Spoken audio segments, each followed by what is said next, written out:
Okay, it's with great pleasure today that I'm interviewing Dr. Mohammed Almuzian. Welcome. Thank you so much. Well, call me Mo. This is my short first name, so it will be easy for you. Okay, thank you, Mo. Firstly, thank you for the article that you submitted to Dentaltown recently. It got some good views and was a fascinating article, so thank you for that. You are most welcome. I always, aim to support dentists who are providing orthodontics and always supporting the idea of evidence-based orthodontics. So you're most welcome. Excellent, thank you. Now we're going to get into discussing that in a bit more detail, but firstly, just a bit of background in yourself. Now you're possibly the individual I know in this world that has the most letters after their name, and I'm sure people give you a hard time about that on a regular basis. It is difficult, and it's cost me a lot of money when I print my business card. Exactly. Yeah. So, in summary, I qualified as a dentist back home in Iraq in 1998, and then after I finished my vocational training, I started my first clinical taught courses in orthodontics, and I finished it with distinction in 2001. And then I worked as a specialist orthodontist in Dubai and also as a senior lecturer at one of the universities in the UAE. And then I moved to the UK, where I undertook another clinical degree in orthodontics at the University of Glasgow. And I finished my membership in orthodontics from the Royal College of Surgeons of Edinburgh. And I was lucky enough to win the gold medal from the Royal College of Edinburgh, which is a medal awarded to the most meritorious performance at the MORTH exam at the Royal College of Edinburgh. I also finished another non-dental degrees. One is a master's degree in healthcare administration from the University of Atlanta in the state, and a diploma degree in medical education from the University of Dundee, and a postgraduate certificate in systematic review from the University of Portsmouth. Well, it's just a phenomenal CV, and thank you for so concisely bringing it down. But what amazes me the most is obviously we're friends on social media and on Facebook, and I see on Facebook that you still have time to spend with your family and have an active social life as well. Well, not much, but I'm trying. I'm trying, yeah. I think I split my time into 4 quarters. One quarter is to do some clinical work, and I work with the Berkeley, which I'm very proud that I am a member of the Berkeley Clinic in Glasgow, and also I work in London in some private practices. So it's usually 4 days a month, and the rest I spend it I spend it between supervising students at the University of Sydney, University of Edinburgh, because I'm an honorary lecturer there, doing some research as well as doing some courses through my company, which is the Glasgow Orthodontic Academy. Excellent. Well, it's hugely impressive. And nothing left actually for my family. Oh, nothing to disagree. And as from what I've seen, you enjoy quite a good time with them. Yeah, you are right. Yeah, we have some time. Yeah. But as you say, it's difficult trying to continue and move forward with the achievements and the career aspect of things, but at the same time be there for the family, and that's a hard balance. A very hard balance, but I think my wife, she's supporting me a lot, and because she's a dentist as well, and she's doing her specialty training in pediatric dentistry. This is why she's tolerating the limited time that I provide to the family. But she's kind of doing the same. Yes, so we are even now. And she's lovely, your wife. She's such a nice person. Thank you. Thank you so much.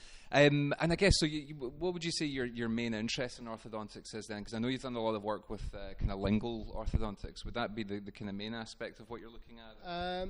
To be honest with you, my main interest in orthodontics is actually treating patients with skeletal problems, or patients who require combined orthodontic surgical approach. Sleep apnea is my field of interest because I did a lot of research about that. Using mini screw, you heard about the mini screw? Yeah. So the mini screw is something really helpful, and I use it a lot, especially in expanding the upper arch, help me to expand the upper arch. And also I'm enjoying treating adults using different type of orthodontic appliances like Invisalign, ceramic brackets, as well as lingual orthodontics. Okay. And certainly I think the sleep apnea and the sleep dentistry side of things, it's huge in the States, and I think probably it will become more of a feature here in the UK. Absolutely. Well, this is one of the things that I actually learned when I worked in Australia for 1 year. There's a huge interest in sleep apnea and breathing, and this is what I learned and caught from the Australian people, and I want to actually benefit my patients from this point of view. Excellent. And I'm assuming that it's quite a complex thing. There's a number of factors involved in sleep apnea, from somebody's weight and their frame to their anatomy, I guess. Absolutely. There are many risk factors associated with sleep apnea, such as BMI, the body mass index. Sometimes the gender has a risk factor, smoking, drinking, using sedative pulp or sleeping pills. All of these factors play a role, plus some anatomical problems which we can fix to some degree, like narrowing in the upper arch or a small mandible. Excellent. Okay. If you could go back and give your younger self some advice back in the late 90s, what do you think you would tell yourself back then that you now know? Is there anything you can think of? To be honest with you, I will do dentistry again, and I will do orthodontic training again. So I would advise everyone to do an orthodontic training. If they can do a specialty training, then it's fine. If not, they can join any well-recognized non-specialty training like a diploma degree or master's degree. And actually, I'm running a diploma degree. I'm not saying that because I want to market my diploma, but from the feedback that we get, it's really an evidence-based diploma teaching the dentist how to treat simple cases, how to do the proper diagnosis, how to communicate properly with a specialist for the best interest of the patient.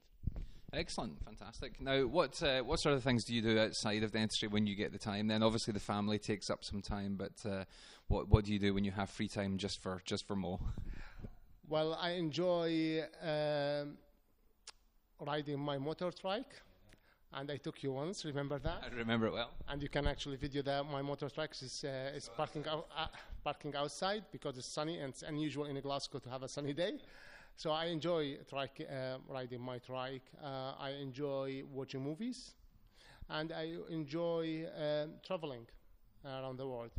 And for example, I'm not in a holiday trip, but I will be away for 1 month away from the UK doing a lot of courses. It's actually 6 courses in Cairo, Jordan, Iraq, and even Australia. So a huge scientific trip, but I enjoy meeting new people and meeting good people like you. Thank you. Yeah. Over the course of your career, what are the biggest changes you've seen? What has surprised you the most in dentistry or in orthodontics that maybe you couldn't have foreseen or thought could be possible or could happen? Is there anything you can think of? Yeah, I think I wrote a papers, two parts. It's published in the dental orthodontic updates, and it's called Adult Orthodontic Treatments. It's part 1 and part 2. And one of the new revolution in orthodontics is the development of clear aligners, lingual orthodontics, and the mini screw. And I am a fan of mini screw because it's make a lot of impossible orthodontic treatments possible now. So yes, I think the developments of mini screw improve the outcome of orthodontic significantly, and also the advances in technology help orthodontic a lot. For instance, there is now a new technology called dental monitoring, where the patients can scan their teeth by using their iPhone, and the artificial intelligence will pick up any problem and send you a report. This will save huge time with less error. So do you see technology as having a huge impact in the future of the work that you do? Yes, I think with the artificial intelligence and the artificial intelligence becomes smarter and smarter. One day, I hope that it will not replace us as orthodontists. Absolutely. So, are there any other masters or diplomas or anything you're studying for yourself right now? Or? Not at the moment, but I would. You're getting withdrawal symptoms? No. I think I will do a PhD in research methodology, and I might join University of Oxford for this purpose. But I don't have time now. But this is something in the future. But other than that, it's fine. I have 9 diploma from Royal College of Ireland, Glasgow, England, and Australasian College. And I know that it's nice to have them, but they cost me a lot of money because I almost pay $500 per Royal College per year. So this is $2,000 when there. So Absolutely. So you obviously have a passion for orthodontics and apnea and the work that you're doing in helping patients. But I think what I love is your energy for teaching and passing this on to other dentists and other orthodontists. And do you see this as being part of your future and something you'll become more engaged in? To be honest with you, before I start my courses, my company, which deliver courses and teaching, I used to approach my student and offer them to help them for nothing, for no financial benefits, because I like helping people, and I don't like other trainee or other student or other dentist to suffer in the same way as I suffered. So I love to help, and I think this teaching will take half of my time in the future, and the rest will be divided between family and the clinic. Excellent. Well, and certainly, I came to one of your lectures recently, and you're enthusiastic, but I love the way you were so interactive with the technology in the presentation as well. It was a very engaging presentation. That was excellent. Well, if you didn't engage the audience, then they will fall asleep after the 10th slide. And I'm sure you need to do something to wake them up again. Because the retention of knowledge and the focus will be dropped significantly after 10 minutes. So you have to do something else. And this is what they call to flip the classroom.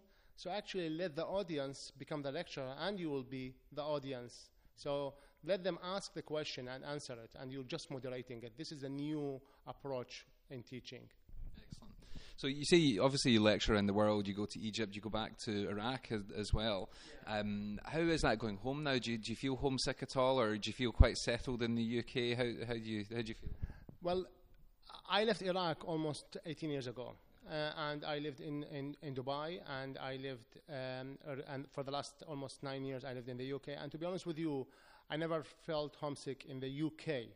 Although that I lived in different countries, in Canada and Australia, and in the Middle East, outside my country, I always felt homesick, but in the UK I never felt homesick, because I'm not saying that because I'm the one who is interviewing me is a native UK national, but I'm saying that because it's truth. The UK gave me a lot, give me qualification, give me home, give me the citizenship, so I'm really pleased to be a British. I'm very proud to be British. Fantastic.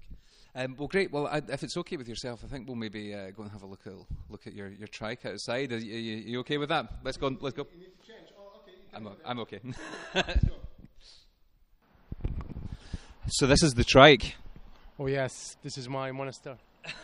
So when did you get this? Well, I bought it in Dubai, and it's followed me all the way from the Middle East to London, Coventry, Glasgow. I didn't enjoy it in Glasgow because it's not dry, but I enjoyed riding it in Edinburgh because it's drier than in Glasgow, to be honest. Okay, so how often do you get to use it in Scotland then? Well, it's impossible to use it in the winter unless you want to use one of your fingers.